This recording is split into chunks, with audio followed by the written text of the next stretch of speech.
This week, we're talking education reform with Brandon Dutcher, Vice President for OCPA.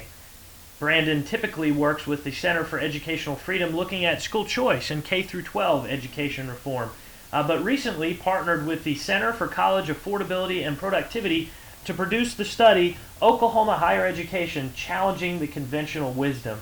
Brandon, obviously higher education is a large portion of the Oklahoma state budget. It's a line item that gets discussed every appropriations process. So now that session's done, let's start there. Why this study? Why is it important now? Well, for the reason you said, it's a huge part of the state budget. Policymakers are always coming to us saying, can we cut higher ed? Are there places? So we can't just look at higher ed as being a sacred cow that can't be touched. Let's study it and see, is there inefficient government spending going on there as well that can be cut? Well, let's start with the findings, the results of the study. What came out of that? The authors basically looked at the conventional wisdom. Everyone knows the conventional wisdom. We need more college graduates in Oklahoma. Sure. If you spend more on higher ed, you'll boost economic growth. They looked at the data and found that, yes, higher ed is important.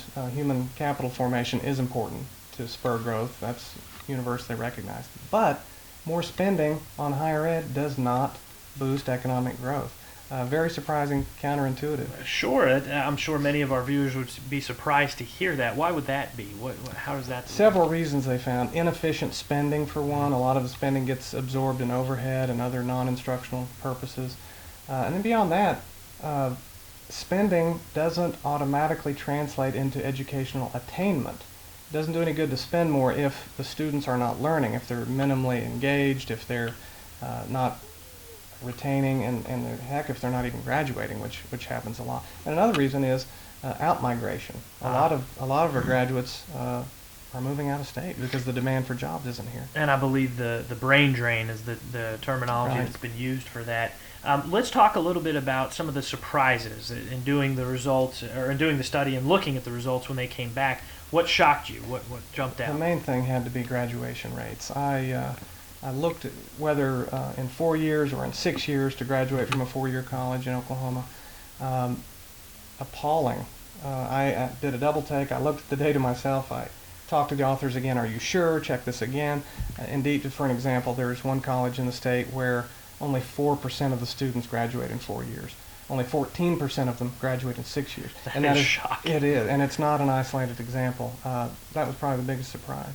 We've been talking about the report, Oklahoma Higher Education, Challenging the Conventional Wisdom, conducted by Brandon Dutcher, OCPA's VP for Policy, along with the Center for College Affordability and Productivity. You can find this study and many more like it at www.ocpathink.org.